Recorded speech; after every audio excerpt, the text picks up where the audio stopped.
எல்லாருக்கும் வணக்கம்மா. இந்த பதிவில் இரவில் இப்போ நான் சொல்கிற பொருளெல்லாம் நீங்கள் மற்றவங்களுக்கு கொடுக்கவே கூடாதுமா. அப்படி கொடுத்தீங்கன்னா உங்கள் வீட்டில் பணம் தங்கவே தங்காது. ஏன் கொடுக்கக்கூடாதுன்னு தெரிஞ்சுக்கோங்கம்மா. எல்லாத்துக்குமே ஒரு விஷயங்களுக்கு காரணங்கள் இருக்கும். நம்ம வீட்டில் நம்மளுடைய முன்னோர்கள் நம்மளுக்கு முன்னாடி இருந்துட்டு போனவங்களும் ஒரு சில விஷயங்களை சொல்லியிருப்பாங்க. அதாவது பொழுது சாயிற வேலையிலமா, அதுவும் 20 பொழுதுல வீட்டில் உள்ள ஒரு சில பொருளெல்லாம் மற்றவங்களுக்கு, அதாவது பக்கத்து வீட்டுக்காரங்களுக்கு கொடுக்கவே கூடாதுன்னு சொல்லியிருப்பாங்க. இந்த பொருளம்மா இரவு நேரத்தில் நீங்கள் கொடுத்துட்டீங்க அப்படின்றப்ப வீட்டுக்கு நல்லது கிடையாது. வீட்டில் இருக்க மகாலட்சுமி போயிடுவாங்க, வீட்டில் பண கஷ்டம் வரும், முக்கியமாக செல்வம் சம்மந்தப்பட்ட பிரச்சனைகள்லாம் வரும் அப்படின்னு சொல்லுவாங்க. நீங்களும் தெரிந்து கொள்ளுங்கம்மா, இரவில் எந்தெந்த மாதிரி பொருளை கொடுக்கக்கூடாதுன்றதுக்காக. முக்கியமாக தெரியாமல் கூட வீட்டில் கடுகு மற்றவங்க பக்கத்து வீடு கேட்குறாங்கன்னா கூட இரவில் 6 மணிக்கு விளக்கேற்றிட்ட அப்புறம் மற்றவங்களுக்கு கொடுக்கவே கூடாதுமா. அப்படி கொடுத்துட்டிங்கன்னா உங்கள் வீட்டில் நிறைய பிரச்சனைகள் வரும். முக்கியமாக உங்கள் வீட்டில் இருக்கிற பணம்லாம் தங்காமல் போயிடுமா, ஆரோக்கிய குறைபாடுகள் வரும். ரெண்டாவது, பால் மற்றும் தயிர்மா. நீங்கள் நார்மலாக வீட்டில் பால் தயிரெலாம் விற்கிறீங்கன்றப்ப பகல் பொழுது தான் கொடுப்பீங்க இல்லையா? இரவு பொழுதில் கொடுக்கவே கூடாதுமா. அப்படி கொடுத்தீங்கன்றப்ப வாசப்படி தாண்டி வெளியே வச்சு தான் கொடுக்கணும். இப்போ நீங்கள் மாடு பால் கறந்து கொண்டு வந்து வெளியே வச்சுட்டு தான் வீட்டுக்குள்ளே கொண்டு போகாமல் வெளியவே இருக்கணுமா. இது மாதிரி பண்ணிங்கன்னா உங்கள் வீட்டில் இருக்க ஐஸ்வர்யம்லாம் குறைய ஆரம்பிக்கும், வீட்டில் பிரச்சனைகள் ஏற்படுமா. அதே மாதிரி வீட்டில் எண்ணெய் சார்ந்த பொருட்கள் இருக்கலாமா, எண்ணெய் அது யாருக்குமே கொடுக்கவே கூடாது நைட்டில், சரிங்களாம்மா. அதே மாதிரி இரும்பு சார்ந்த பொருளும் யாருக்கும் கொடுக்கவே கூடாதுமா. ரொம்ப முக்கியமான விஷயம், தெரியாமல் கூட உப்பை உங்கள் கையால் யாருக்கும் நைட்டில் 6 மணிக்கு விளக்கேற்றின பிறகு கொடுக்கவே கூடாதுமா. இதனால் தீராத தரித்திரமும் உங்ககிட்ட இருக்க அதிர்ஷ்டலட்சுமியும் அஷ்டலட்சுமியும் உங்கள் கையில் நீங்களே கொடுத்து அனுப்பிடுறீங்க. எனக்கு வாங்க, நீங்கள் அவங்ககிட்ட போயிடுங்கன்னு சொல்லிட்டு அனுப்புறதுக்கு சமம். அதனால் உப்பை கையில் கொடுக்கவே கூடாதுமா. அதே மாதிரி மஞ்சள் தூள், குங்குமம் இதையுமா நைட்டு 6 மணிக்கு மேலே விளக்கேற்றின அப்புறம் நீங்கள் யாருக்குமே கொடுக்கவே கூடாது. உங்கள் வீட்டில் நிறைய சுபகாரியங்கள் தடைப்படுமா.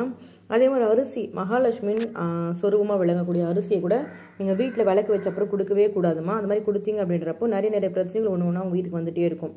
அதே மாதிரி பூண்டு இருக்கலாமா, பூண்டு கூட நீங்கள் யாருக்கும் கொடுக்கவே கூடாது. அதே மாதிரி எள்ளு யாருக்கும் கொடுக்கக்கூடாது, ஊசி கொடுக்கக்கூடாது, நூல் கொடுக்கக்கூடாது. முக்கியமாக பணம் உங்கள் கையால் ரொம்ப அர்ஜென்ட்டு, நீங்கள் இப்போ உங்களுக்கு பணம் கொடுக்கலன்றப்போ அவங்களுடைய எதனா மிகப்பெரிய பிரச்சனை உங்ககிட்ட வருன்றப்போ கொடுங்க.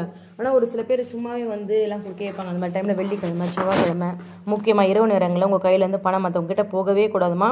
அது மாதிரி போனால் என்ன நடக்குன்றது சொல்கிறோமா.